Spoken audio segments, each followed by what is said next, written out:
a lot. Just briefly introducing myself first. Hi, everybody. Thanks for joining the session. My name is Falgun Kompali, and I'm one of the co-founders of upGrad. So started this about 7 years back, along with Mayank and Ronnie, who are my other co-founders. And as some of you might know, upGrad is one of the largest online higher education platforms globally. And basically what we do is we work with universities and their faculty to help them with design, development, and delivery of online programs. And these could be certificate programs, diploma, masters, and as we are here today to discuss, we also do doctorate programs online. While we talk more about upGrad and the learning experience and the differentiation, I think the most important thing for this session is that we have Dr. Mario with us, who is the head of SSBM. While you will hear a lot from me in general outside this webinar, we would like to take this opportunity to get the best use of Dr. Mario's time. Thanks a lot, Dr. Mario, for joining in. It will be great if you can briefly introduce yourself, the journey of SSBM for the audience here. You're on mute, Dr. Mario. Sorry, it's actually quite late here, so I'm a bit tired already. Nevertheless, I have a couple of slides to share, so if that's fine, it will be easier for me to talk up with the slides. I hope everybody sees the slides right now. So thanks, everyone. I don't know, I guess for most of you it's morning. For me, it's quite late in the night. So most of our learners today are from the US, yes. So it will be morning from them. Great, excellent. So everybody's fresh and with the coffee and ready to start a great day. So welcome to the Global DBA webinar, DBA program webinar, that a great program we are doing together in collaboration with upGrad. My name is Dr. Mario Silic, and I'll spend the next 10-15 minutes explaining you what the program is all about, what are some of the benefits of the program, who are the DBA students doing this program, and then we can open it up for the questions that you'll probably have. So just a few words about myself. This is my picture when I was younger. I'm the academic director of the DBA program. Actually, I created the whole DBA program in itself, so if something is wrong inside, I'm the one to blame. I have pretty important professional experience. I started and have a quite untypical path that I took. I started as an IT programmer, and then I grew up to hold different various positions in multinational companies like HP, Epson, Alcatel, Western Union, and I was doing also for spent 17 years of my life in France. I'm half French, half Croatian. And currently living in between Switzerland and Croatia. I got my PhD, so doctoral degree from the University of St. Gallen in Switzerland, and I'm still currently teaching various courses from cybersecurity to programming to innovation management, strategy, and so on. So I'm pretty much this multidisciplinary head. And why I'm saying all of this, because most of our learners doing the DBA program are having pretty much the same background as mine. That is, they're working professionals. I think 95% or even more of the students doing the DBA doctorate program with SSBM Geneva and upGrad are working professionals. And I'll explain in a few minutes why that is so, why people choose to start this path.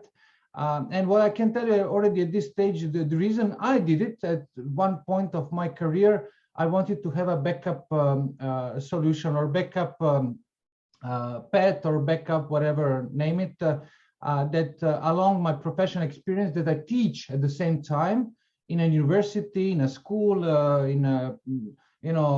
outside of my professional milieu. And that's what the whole point was about doing the doctoral degree, except the knowledge that I really wanted to acquire. And I warn you really at this stage that undertaking this journey is on one side not an easy step, but on the other side, it's quite important intellectual investment from your side. And that is pretty rewarding at the end of the day. And that's what a doctoral degree is all about. This is pretty higher level versus master level or MBA program, where there is a quite important journey to do it. And whether you like it or not, you are the only one having all the power to go till the end. So a few words about, just to finish up on this slide. I published quite a lot, so you have my Google Scholar profile on the slide. So if you want to connect or do something together, I'm always very, very open. And if some of you really decide to go for this, you'll discover that academic path, this academic journey is pretty much about the community, building up the community, networking with scholars of similar interests. And that's why I'm putting up my Google Scholar, because in the academia, what every scholar wants is to be cited, that the people cite his or her work, and that's the game of being cited. Yeah, so that's in short about myself. Now, a few more concrete words about SSBM. So we have currently 4 campuses. And the good thing, although this program that we are doing together with upGrad is an online DBA doctoral program, there is a possibility to attend also a campus-based seminars. And I'll be doing one next week, actually, in Geneva. So you are obviously very free, and especially when the COVID hopefully will be gone soon, to attend some of these campus-based seminars, to meet, greet, and to network with other people of similar interests. So yeah, so we have on the top left is the main campus in Geneva with some rooms, and this is who we are. And who we are spin-off from a large university in Switzerland. Currently we are, and I should not say, I think from marketing perspective, and especially in US, this is not the way to say to the biggest, but we are, let's say, one of the biggest. But by the numbers, we are the biggest business school in Switzerland at the moment. We have over 100 faculty members. And what makes us, I think, a bit different, although many of the schools will say the same. We have partnered with really a couple of big companies.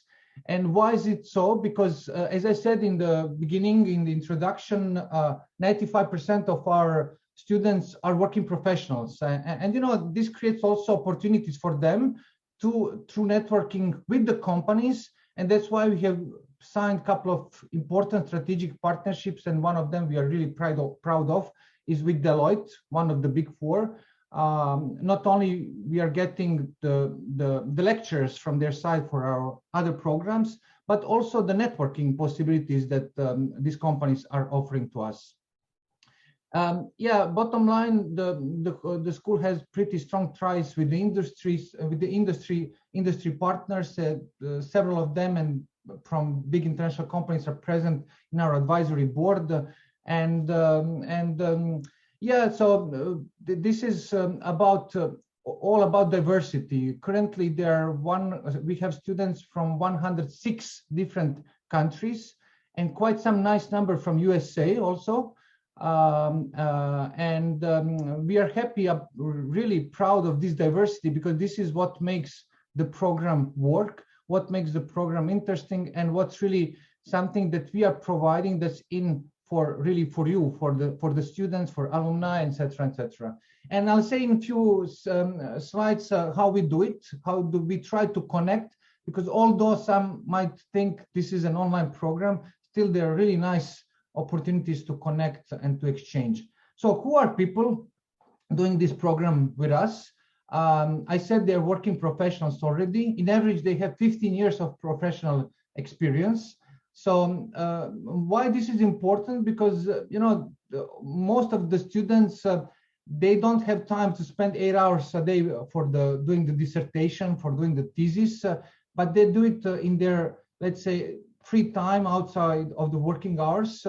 But on the other side of the medal is the fact that since they are since you are, most of you, and there's a nice number of people already that is participating now, since you have this important work experience, this facilitates many things when it comes to the research.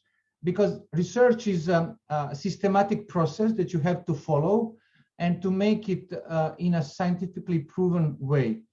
There's really the methodology that is behind that you will be taught to how to approach it, how to do it.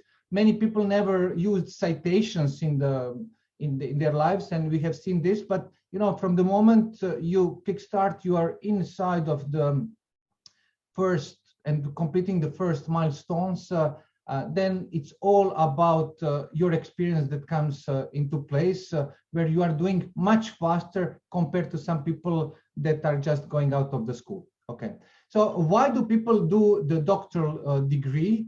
And there are three main reasons. There are a couple of others. Actually, everybody has its own reasons, but the three main ones are people want to teach aside. And I can tell you on my personal experience what has happened to me. I started teaching in a couple of schools when I didn't have the doctoral degree. And the difference it made, the fact to get it, is the salary they were giving me. It literally, I got 40% from the moment I got the degree. And that was pretty a big discovery for me, because actually for the same job I was doing, just the fact that I got a degree, they increased significantly my per hour salary of teaching. So teaching is one of the an important one, and I think you have Dr. Alex on the picture here, who is actually teaching at the university in Netherlands, and he did it with us, the doctoral degree, and it allowed to him the same. So I really invite you, because you could say Mario is saying a lot of nice things. Really contact these people, ask them, and on LinkedIn, I think it's pretty easy to find anyone. And this is what I would do, really talk to them. David is very nice. Lisa is from USA. She's a business instructor. I think she's working for a big company in USA. So just feel free to contact these people and to get an experience, firsthand. Second one is professional opportunities. As I said, doing or entering the academic world, you are actually entering a bigger number of closed communities. To give you an example, if you are doing a research related to the cybersecurity or artificial intelligence, or I don't know, marketing, what will happen? You will want to contact or to interact with these people. And what will you do? The immediate next step, once you join the program, this is what we will advise you, to create an account on researchgate.net, to contact these people that are part of these communities. And this will, in few weeks' time, in few months, considerably extend your professional network. And especially if you intend to continue in the academia to publish some papers, these are excellent professional opportunities to network and basically to interact with these people. So networking is the last one, that's an obvious one. We have the possibilities from our side, how we do it, how we connect our students, our overall students from 107 countries now.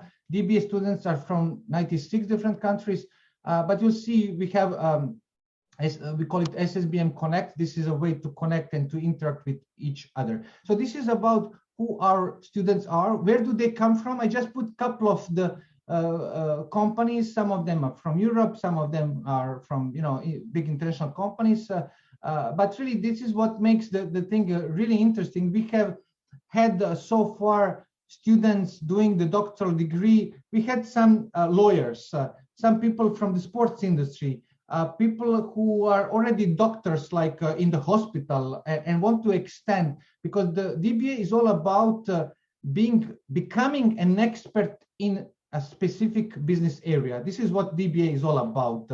Unlike PhD, which is quite high level, which is quite theoretical, DBA is straight to the point, addressing a particular business issue, business problem, and you are supposed to become, after 2 or 3 years, the best expert in that field. No one should be better expert, because you are supposed to bring up something completely new, novel, that does not exist or did not exist up to now.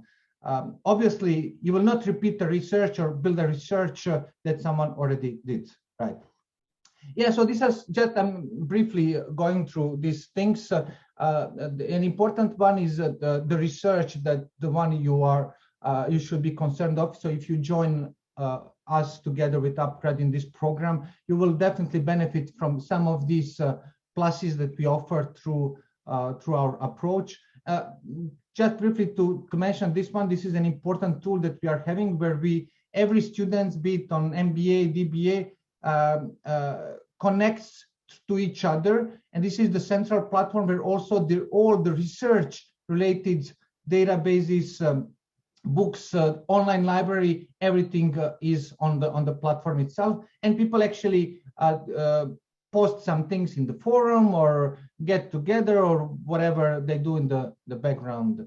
So other few things, these are the main focus when it comes to the doctoral programs on the related to the research. We have a journal, and we had just recently a very successful conference where several of our students presented their work. I think over 100 people attended the conference. So there are really numerous opportunities that we are offering together with upGrad to bring some added value versus, because I used to say that DBA journey or doctoral program journey is quite a lonely journey.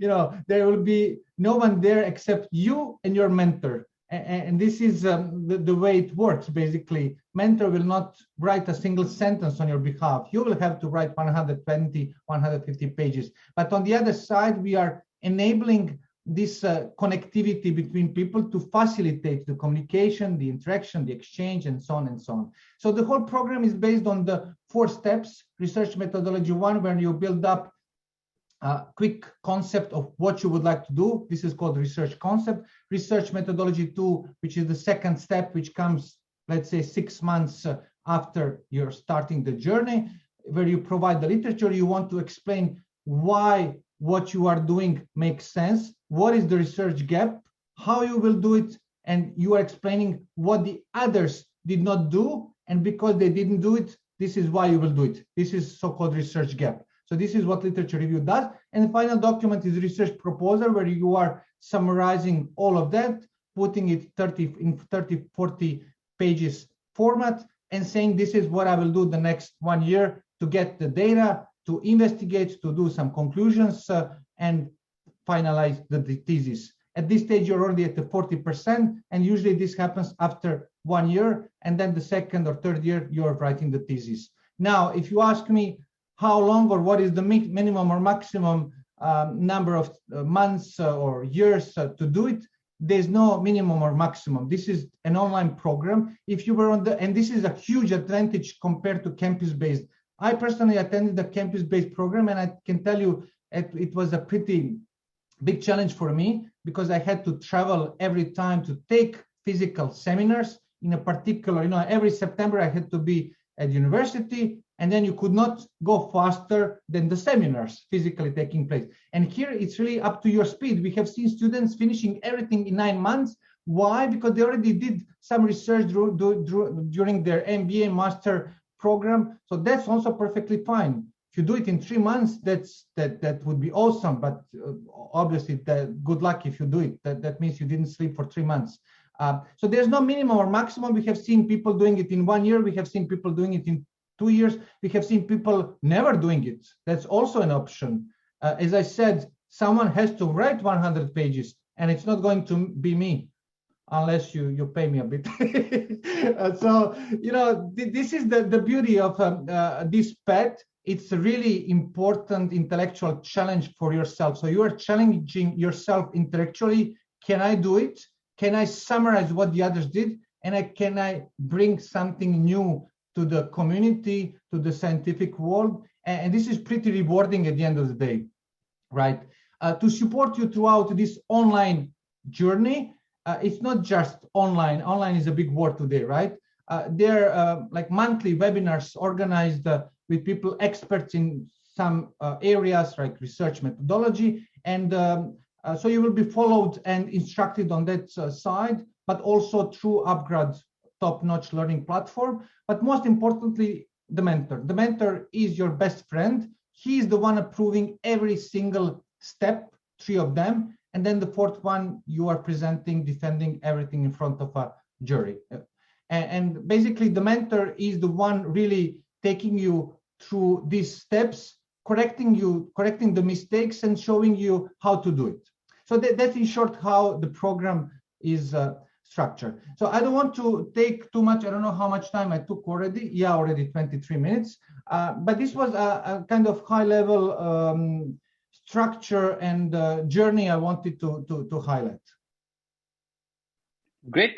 Thanks a lot, Dr. Mario. I think we have a few questions here, which I think is good to take at this point, and then maybe I can talk a little bit more about the upGrad platform, the support services, etc. But I think one of the key questions that has come up is, what's the difference between a DBA and a PhD? And does it have the same kind of international recognition, the DBA credential? Yeah, this is an excellent question we get quite often, to be honest.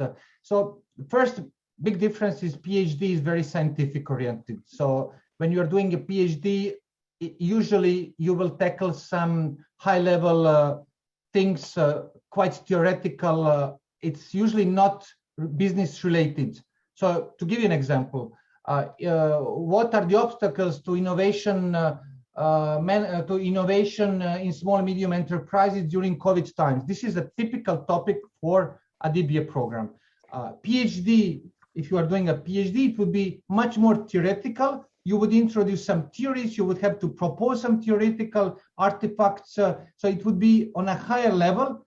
And my professor at that time, my mentor, she said, Mario, most of the PhD research finishes in the graveyard. Why? Because actually, unfortunately, no one reads, it's too theoretical. The research is meant to be useful for the practitioners, for the CEOs, for the people who should take some, good learnings from that. And unfortunately, most of it does not have any value. Most of it, not all of it. So that's the first biggest difference between the two. Now, what is also true, to be very transparent, DBA is a Doctor of Business Administration program, right? In many countries, there's no such kind of academic level. In UK, it does exist. In Switzerland, it does exist. I'm not sure in France, So this is much more business-related path. And in this academic, let's say, hierarchy, PhD is a completely different path. They're on the same doctoral level. In essence, it's all about the scientific approach, where in one it tends to be high level and a bit,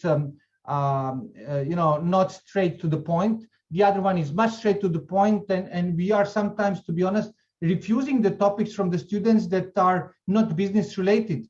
There has to be some business component. There has to be something that is tangible and important. And sorry, I'm a bit long on this answer, but what is really important, what we advise, I think 80% of all students are doing some research where their company is concerned about. And what we tell them, go and ask around in your company what could be useful for them. And this is a typical research question that DBA is concerned about. You want to help your company. Maybe the company will tomorrow. I have, by the way, a nice example. Someone from India 2 weeks ago, he started his topic on some naval industry, right? And he was contacted by a competitor of his company, and they asked him, we will give you access to all the data, but we have this business issue. Can you help us, investigate further and further? So I hope I tried to summarize a bit the big difference, right? Absolutely. Thanks a lot, Dr. Mario. And just from my experience, right, working with universities across UK, USA, India, etc., DBA is an accepted credential, and most big universities in the UK and the US offer DBA programs for working professionals, which is either part-time or full-time. The difference between a DBA and PhD, as Dr. Mario mentioned, is more around PhD being theoretical research, and DBA generally trying to solve an industry problem where you pick up a certain live problem in your work and try and build deep expertise in that particular area. And it is globally recognized, as I said, because most universities that I've talked to across US, UK, which is a lot, and Europe, and even in the East, in India and Southeast Asia, offer DBA programs. Just one other question that has come in from Devdatta is, for both PhD and DBA, can we use doctor? So after I finish the program, can I call myself Dr. Falgun? The answer is yes, but I'll let Dr. Mario also add to that. Yeah, definitely yes. The answer is very short. Yes. Now, important question, to be very transparent. If you ask me, is the DBA per se, like let's say you finish a DBA in UK, right? with the University of whatever. You have a DBA from University of, I don't know, Sunderland. And if you go to Australia, is Australia recognizing the DBA from UK? I will tell you, I don't know. You have to ask and the same is a PhD from New Zealand recognized in UK. Honestly, I don't know. It should be. But sometimes we get this kind of question and we're very transparent on that. It's really up to you to check it out. We are not present in 200, neither is upGrad, so we cannot verify with the local authorities, right? Yeah, sometimes that's a great point, Dr. Mario, that local higher education regulators think of degrees differently. So just to give you an example, my wife has done her MBA from INSEAD, which is a full 1 year on-campus degree, and she has spent, I think, 100,000 euros doing that. My sister is currently doing her MBA at Oxford, and she's spending another 100,000 pounds finishing that, her MBA at Oxford in UK on campus. And both of them are not recognized in India as MBAs because they're 1 year degrees. Yeah, you see, typical example, yes. By the Indian higher education regulator. But that being said, the industry in India and globally obviously recognizes the INSEAD MBA and the Oxford MBA as world-class programs. So I think we need to make that differentiation.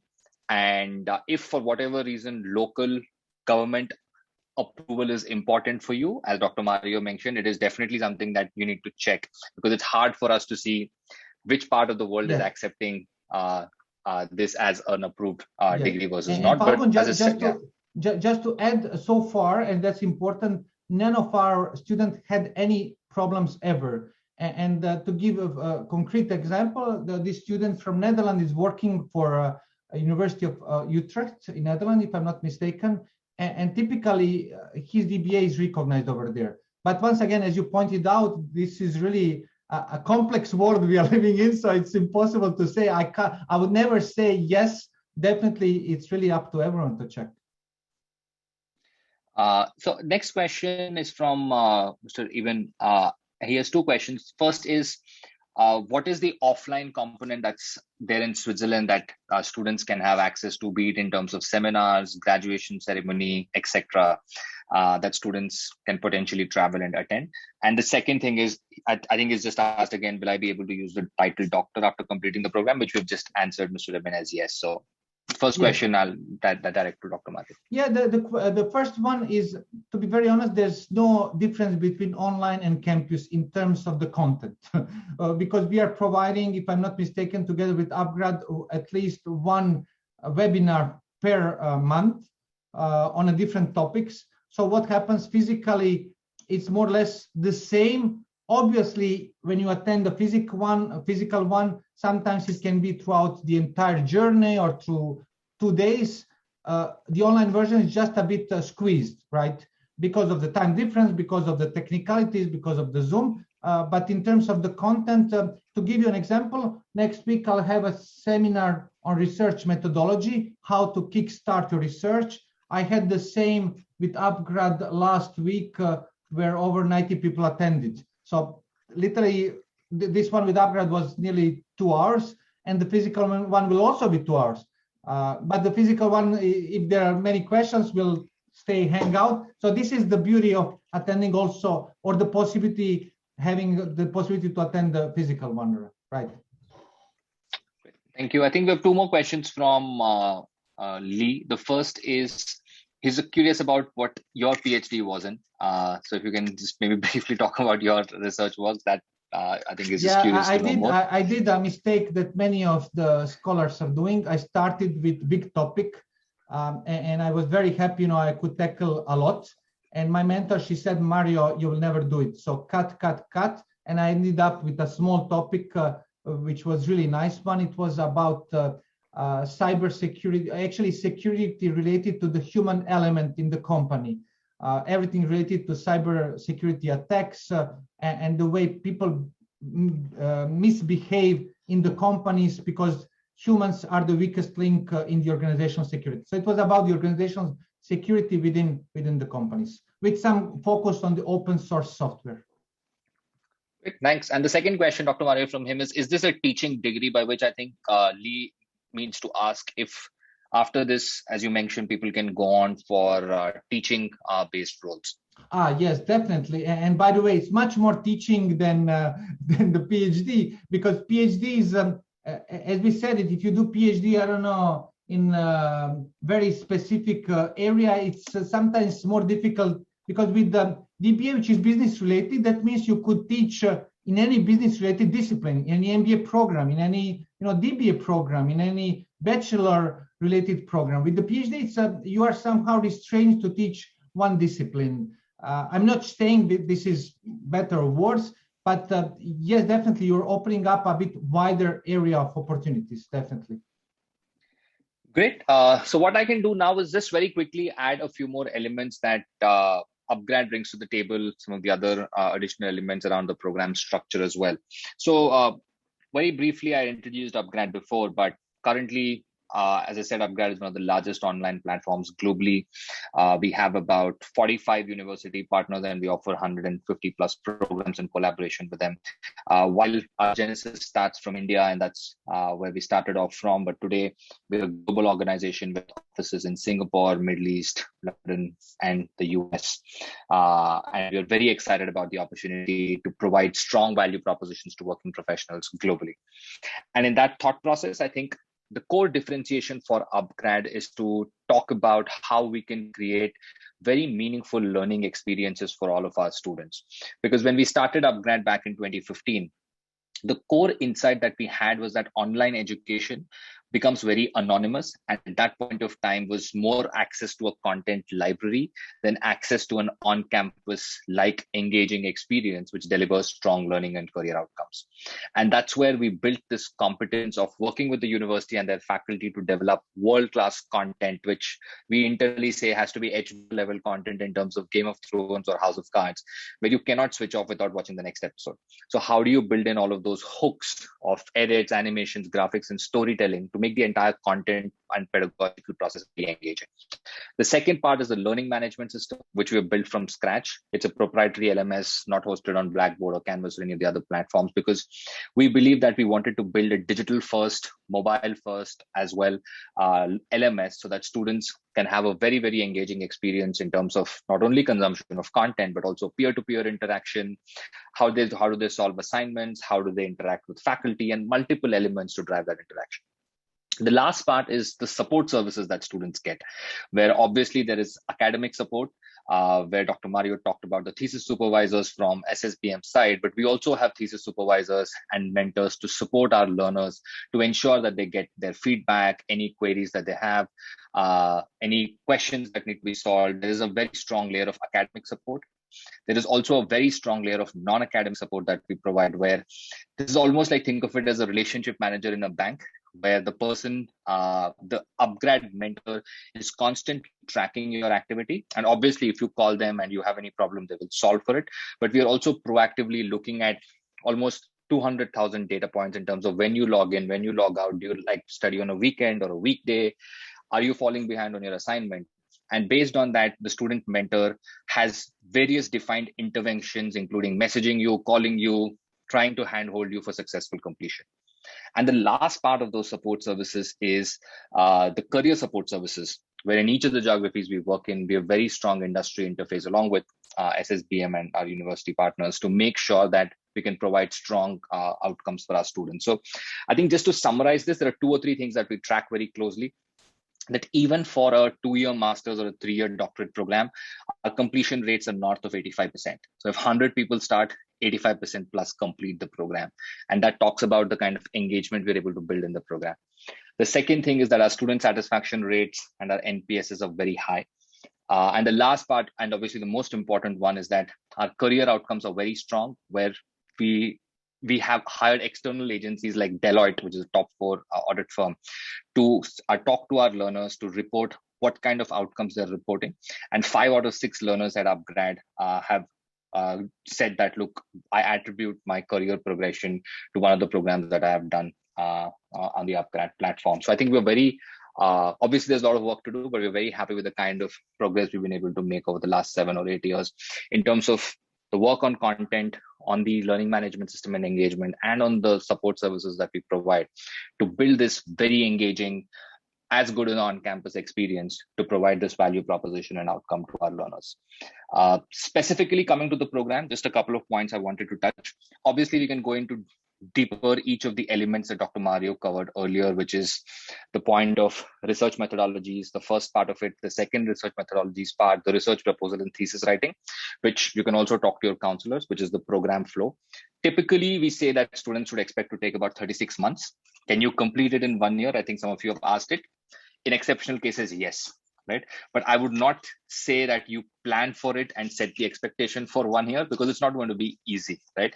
As Dr. Mario mentioned, you will need to think of a research topic, you will need to do research, you will need to look at all the work that has been done in the past by other people and then build on that and solve for that problem in a meaningful way. So while it's possible that you can even do it in 9 months, realistically, we see that people complete it anywhere between 2 to 3 years. So that's the time frame that you should set your expectation for. And obviously, there are always exceptions at the lower end and at the higher end. And one of the other things that we have built into the program is that we know that people come from very diverse backgrounds. And as Dr. Mario mentioned earlier, people have various types of work experience in terms of years of experience, their core area of expertise. So we have built in various specializations into the DBA, where depending on the project that you choose and the kind of work that you do, you can get a global DBA with a specialization in data science or machine learning, accounting, or marketing or project management, or even social impact management, right? So we have built that in so that, one, you can do the kind of work and work on a project that really excites you, but then you can also potentially communicate that with your employer, be it a university, be it a corporate, about the kind of work and the kind of expertise you've built in a deep domain, which is very exciting for a lot of our learners. Very quickly, I'll take a few questions. One is from Devdatta saying that there is some feedback on Facebook that the upGrad collaboration or coordination is not great. Devdatta will take that. And there are obviously a few student complaints. Currently, there are about 25,000 live students on the upGrad platform across courses. We have 15,000 alumni. And just for this DBA program over the last 6 months, we have enrolled close to about 500 students, right? So I'm not going to sit here and say that we are perfect. There is a lot for us to learn and work on. And I'm sure there are 1 or 2 students who, given their profile, given their background, have not got the ideal experience. And we're definitely, all I can say is that we are striving every day to make sure that each one of our learners gets the best possible experience and the best outcomes that they desire. The next question is from Robert. How difficult is it to get a research topic? Does the mentor suggest, or do you have to figure it out on your own? So Dr. Mario, you might be better positioned to take that question. Yeah, this is an excellent question. Typically, we never enforce any topic. We leave the person to come up with the topic. And I'm the one always saying topic should be always data-driven. So you can have the best possible topic on Earth. If you don't know where and how to collect the data, the topic will just stay, nice one. So this is really one of the first webinars we are doing with upGrad to how to kickstart your research, how to help you. Obviously, the mentor is the first one. You will be able to speak to your mentor to discuss, to exchange the areas. And the second step is your best friend in the world, that's Google. Google Scholar is the one, really. And no one is better to tell you what could be a nice topic. So just doing some Googling, and unfortunately, this is part of the academic effort you have to do. I can tell you I like open source, cybersecurity, wherever, but if you don't like that topic, you'll never want to write on it. So we prefer that the student comes up with a topic. Mentor can help, webinars can help, but this should be really driven by you, having in mind, where will I get the data? How will I collect the data? Without the data, there's no research. I've seen once a student doing 200 pages, and when he wrote 200 pages, he arrived to the moment where he has to collect some data, and then he realized he cannot get any data. So 200 pages, in trash. So there's something that you will learn throughout the journey. It's a step-by-step approach. It's not an easy one, but I think we are doing it in a good way by teaching you how to do it, where to look, how to look, etc., etc. And just one thing I will add to that, based on my experience, where a lot of students have gone through this process of choosing a research project, I think it is a very bad idea to pick a project or an area because somebody has suggested it to you. It is not something that you need to do over a weekend. It is something that you potentially need to do over 2 to 3 years and spend even 1,000 hours doing it, right? So it needs to be something that you're really excited about, you're really passionate about building deep domain expertise. It's like, the question that I would ask myself is, would I pick up a research paper on this topic and read instead of watching Netflix when I come back home? So that's the criteria I would apply and tell people when they ask me, is this the right research project for me? Because I think you need to be really passionate about that area, and you need to be passionate about building deep domain expertise. Post that, the student mentors, the thesis supervisors at SSBM, the faculty, and even at upGrad can help you set realistic goals in order to not define too open-ended a problem or take up a problem which you will not be able to solve in 2 to 3 years or won't find the data for. So they can guide you, draw the boundaries for that, and they can give you feedback. But I think it's a bad idea to expect them to give you an exact topics which you can spoon feed on and then go ahead and do your work. Yes, and by the way, when I started my doctoral studies, I came to my mentor at that time with 3 topics. And she said, Mario, forget about all these 3 topics. Spend some 3 months researching. And what happened after 3 months, I realized that somebody already researched extensively these topics. So the first 3 months, this will be really the way to go. You'll spend some time looking what the others did, because you don't want to repeat the topic that someone researched. That would be really waste of time. So you'll realize that, but you can only realize it by researching, studying, looking, Googling, whatever, asking your mentor. And by the way, mentor will see it. The mentor should be quite closely related to your topic, and he will know if you're speaking about innovation management, he'll know that a bunch of things have already been said in that area. So don't worry about that topic. Don't worry about the topic at all at this moment. You'll have at least 3 to 4 months to think about the topic, to propose something. And even if you propose the first topic, if you don't like it, you can change it. And that's really the cyclic approach. You enlarge the things, and you then all of a sudden you realize you have 150 pages of the thesis done in 2 years. So that's the approach, yeah. And I think that's a great point, Dr. Mario. And related to that, we have 2 questions, which is, as an alumni, do students have access to some of the previously completed research to use as a reference on this topic? Yes, not only research, but all these 4 steps I talked about. You will have a reference how they did it similarly in one area, in a second area, in a third area. But once again, through the webinars that we are doing with upGrad, the beauty of that is that we are showing you all these first steps, and we are showing you how to do it. And there's something called in the research reference papers. And reference papers are the papers where you will inspire yourself how to do the research. And literally the papers, you will probably 10 or 15 of them cite all over and over and over. In my thesis, when I did it, my 200 pages, I think there are 20 pages I cited probably 100 times in the thesis. So, you'll find these papers on which it's like when you're building a house, you're always building a house on some foundations, and these are the foundations you will find and build your house at the end of the day. I think there's just another question, Dr. Mario, related to that is, how does a mentor get assigned? And does the student get to choose, or does it allotted based on the project? And post getting the mentor allocated, how does the interaction with the mentor typically work? Yeah, so let's say you start with upGrad and us in a few weeks' time. You'll provide, when you log into the upGrad platform, your area of interest. And what is that? It can be marketing, it can be human resources, artificial intelligence, cybersecurity. And based on that, we will try to find the best match. Someone who is expert in the research methodology, and possibly someone whose area of interest is the same, because mentor also wants to be interested by research. He wants eventually to co-publish with you, to be co-author. So this is the process, and this typically takes 2-3 weeks, right, to get a mentor. And then what happens, we are paying the mentor for all of his time. Obviously, you should use and abuse of his time, but if you, I'm mentoring also some students, but I tell them always, we can have a conference call every single day, but to say what, how is the family, how is the wife and the kids, they're all fine, you know.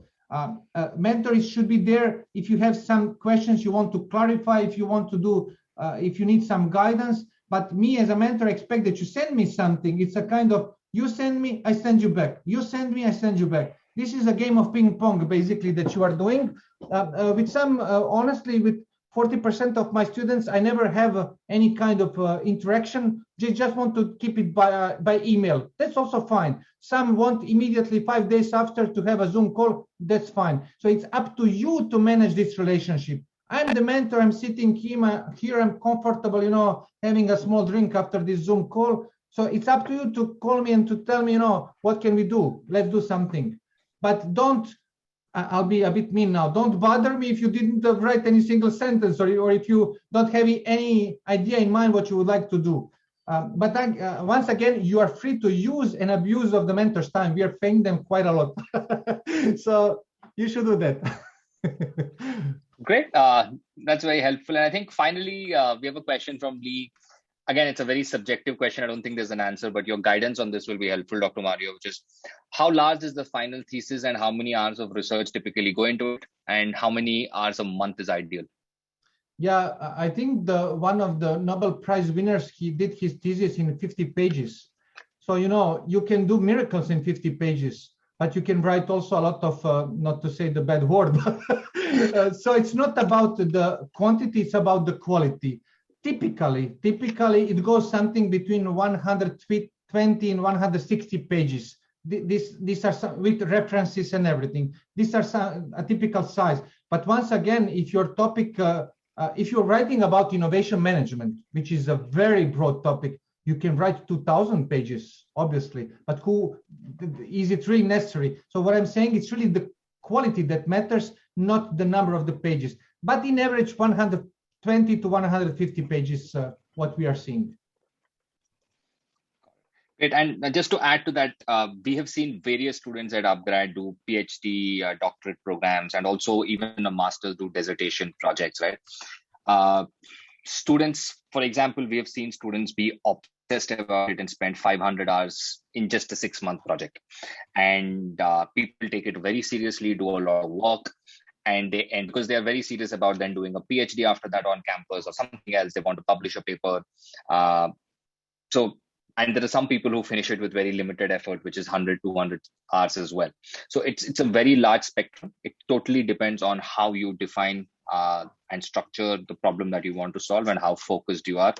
It's not about the number of pages, number of words, or the number of hours you put in. It's just about the quality of the work and how seriously you're able to think and how deeply you're able to think about a problem. With that, I think we can wrap up. I think we've addressed most of the questions. There are some questions around admissions criteria, when the next batch starts, payments, fees, etc. What I would request all of you is that if you're interested in the program, please reach out to one of our admissions counselors. You can just drop your information on the website and we'll get in touch with you. And we can walk you through the process of the entire program admissions process and also the upcoming cohorts for this. But in summary, I think we are extremely happy with the value proposition that we've been able to put together, where working professionals, without having to sacrifice their job or their personal life, can pursue a very meaningful doctorate program and solve a problem in a very deep and intense manner, which helps their professional career, which helps their intellectual curiosity and build a lot of confidence. And currently, we've already, as I said, over the last 6 to 12 months, enrolled more than 500 people in this program globally. And we also, with the support of SSBM and Dr. Mario, have thesis supervisors and faculty from across the globe for being assigned to these students as supervisors on the particular project that they want to solve. Obviously, SSBM has been doing this for a while on campus and online, and we have all the resources, including the online libraries, the on-campus seminars, the online seminars that Dr. Mario spoke about, and upGrad, with our strong expertise on delivering great value propositions of online programs, bring that expertise of online content, the LMS, and the support services that we can offer to ensure that you get very strong learning and career outcomes. I think we'll take your leave, but thanks a lot, everybody, for joining in today. Hope this was helpful and this helped address most of your questions. As I said, Any other questions, please feel free to reach out to one of our admissions counselors. You can leave your information on our website and we'll get in touch with you shortly. And look forward to seeing you as part of the program. And finally, I would like to thank Dr. Mario again for his time today and for joining us. Thanks a lot, Dr. Mario. I know it's late.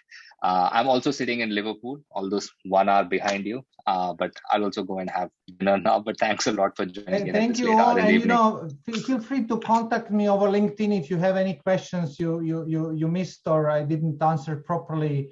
I'm a very nice guy, so just get in touch with me over LinkedIn or whatever. Send me an email. So it was great having you here. Thanks a lot. Perfect. Thank you. Thanks, everyone. Take care, everybody. Thank you. Bye-bye.